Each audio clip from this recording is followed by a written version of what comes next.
श्रीराम समर्थ. सद्गुरू श्री ब्रह्मचैतन्य गोंदवलेकर महाराज यांचे प्रवचन दिनांक 25 मार्च.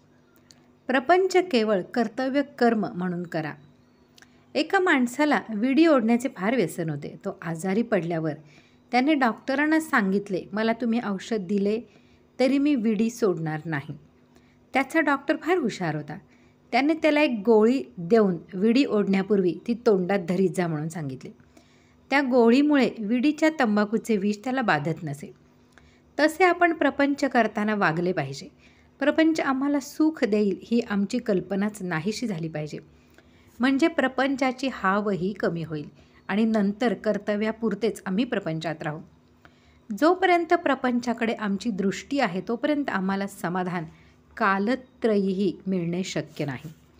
प्रारब्धाने प्रपंच आला आहे, तो कर्तव्य कर्म म्हणून करीत जा, पण त्यात सुख मिळणार आहे या कल्पनेने तो करू नका.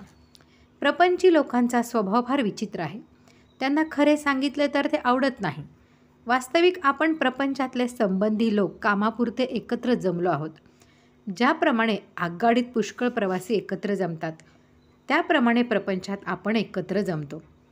5 जण मिळून प्रपंच बनतो. त्यामध्ये प्रत्येकजण स्वार्थी असतो. मग सुख एकट्यालाच मिळणे कसे शक्य आहे? नुसता प्रपंच तापदायक नाही, आकुंचित प्रपंच तापदायक आहे.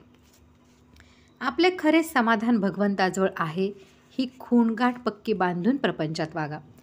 ज्याप्रमाणे व्यापारात नफा व्हावा म्हणून व्यापार करतात, तो होत नसेल तर व्यापारात काहीच तथ्य नाही. तसेच प्रपंचात समाधान हा नफा आहे. तो जर मिळत नसेल तर प्रपंचाचा लोभ धरण्यात काय फायदा आहे? तुझ्या असमाधानाचे कारण नक्की सांग असे जर आपण एखाद्याला विचारले तर त्याला खात्रीलायक कारण सांगता येणार नाही.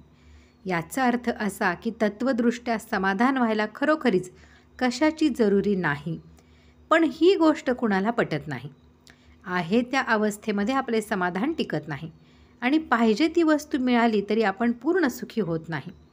कैदेतल्या माणसाला मी सुखी आहे असे वाटणे कधी शक्य आहे का? तशी प्रपंची माणसाची अवस्था आहे.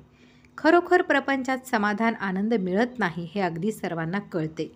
परंतु शहरातले लोक केवळ अभिमानामुळे आणि खेड्यातले लोक अज्ञानामुळे जसे वागायला पाहिजे तसे वागत नाहीत. या प्रपंचात राहूनसुद्धा भगवंताचे प्रेम आणि समाधान आम्हाला कसे मिळवता येईल याचा आपण आधी विचार करायला पाहिजे. नामाच्या सहवासात राहिल्याने देहावरचे प्रेम आपोआप नष्ट होईल आणि मग देहाने मांडलेल्या प्रपंचावरचेही प्रेम कमी होईल आणि पुढे त्याला सर्वत्र परमेश्वरच दिसेल. आजचे बोधवचन. प्रपंच सुखाचा करणे याचेच नाव परमार्थ होय. जानकी जीवन स्मरण. जय जय राम.